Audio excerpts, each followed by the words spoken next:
в студиото на професор Търнев. Здравейте. Видяхме, че темата за диабета и за усложненията от диабета са предмети на неправителствени организации, които са израз на желанието на гражданското общество да си помага по отношение на лечението на тези хронични заболявания.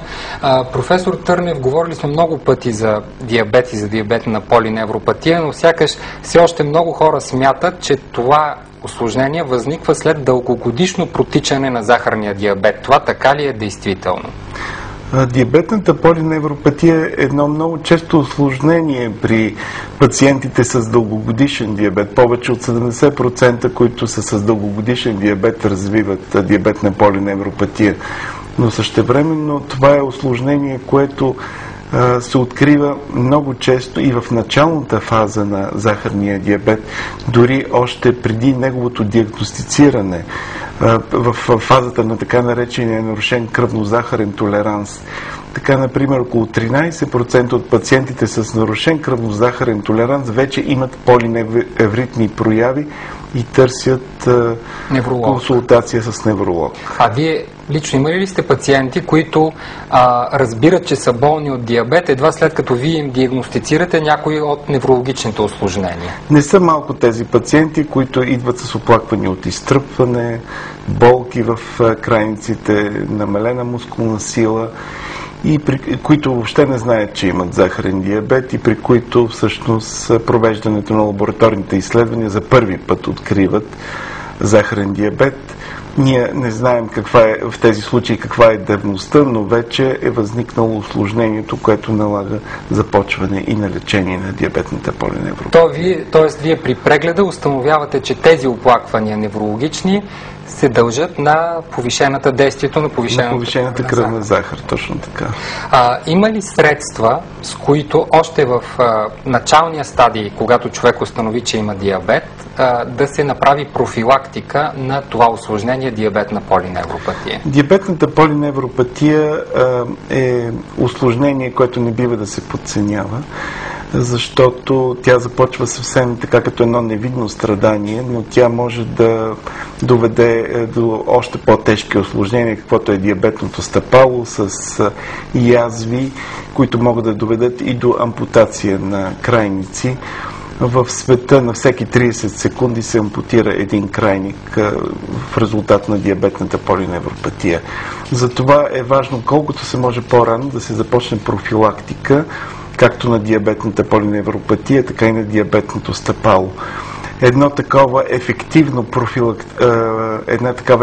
профилактика и едновременно с това патогенетична терапия на диабетната полиневропатия, това е лечението с тиоктова киселина, с тиоктацид, което се наложи, може да се каже, в световен мащаб като най-ефективно патогенетично лечение. Това, което се спомена и в репортажа, пациентите сами споделят, че те имат добър ефект, но от достатъчно продължителен курс с това лечение. Под патогенетично лечение разбирате такова, което не премахва причината, а не следствието, т.е. което премахва причината да възникне усложнението. Да, това е лечение, което наистина влияе на механизмите на възникването на диабетната полиневропатия.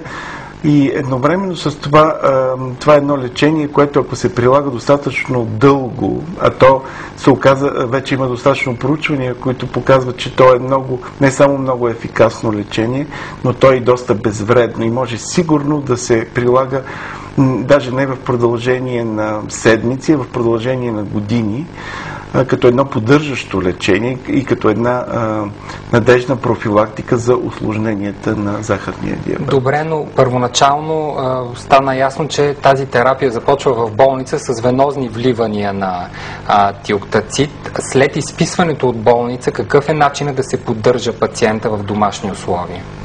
Вие знаете, че ние имаме пътека номер 8, която осигурява лечение на диабетната полиневропатия. В първите години лечението осигуряваше 10 вливания. През последните години се осигуряват 5 вливания. Аз съм съгласен, че това е твърде недостатъчно. Колко оптимално? Оптималното е поне един курс на лечение най-оптимален. Това е 3-седмичен курс, но Би било добре поне в първите 2 седмици лечението да бъде с венозни вливания, а след това да продължи в таблетна форма, като в първите седмици след венозните вливания е добре да се продължи с 1800 мг тиоктацид, който е единствената форма, която осигурява критичната бионаличност, т.е. ефикасността на лечението с високата скорост на освобождаването на препарата. А след това, след провеждането на този курс, от 3 седмици да се продължи с поддържаща доза от 600 мг, т.е. от една таблетка тиоктацид. Да разбирам ли от това, което казвате, че всички хора, които са си установили захарен диабет, още преди да имат оплаквания неврологични и да са развили диабетна полиневропатия, могат да проведат профилактика с това вещество? Добре е лечението да започне при първите симптоми на диабетната полиневропатия, които, пак казвам, могат да бъдат изтръпване, мравучкане, но понякога болки. Са много дискретни, човек трудно може да ги различи. Въпреки, че Касата общо взето осигурява за сега лечение на хора, които имат вече развита клинична форма на заболяването, но би било добре наистина да се започне още по-рано, преди появата на тези симптоми. За сега Касата осигурява 25, надяваме се, че от 1 юни всъщност ще бъде осигурено 25% реимбурсация за това продължаващо лечение, след като пациентите бъдат изписани от болницата след венозните вливания. На колко време един диабетно болен трябва да си прави консултация с невролог, за да може в ранен стадий да установи диабетна полиневропатия? Ами добре, поне веднъж на 6 месеца да бъде консултиран с невролог, както и много по-често, разбира се, да се следи кръвнозахарния профил на тези пациенти, но консултацията с невролог би било добре да е поне веднъж на 6 месеца.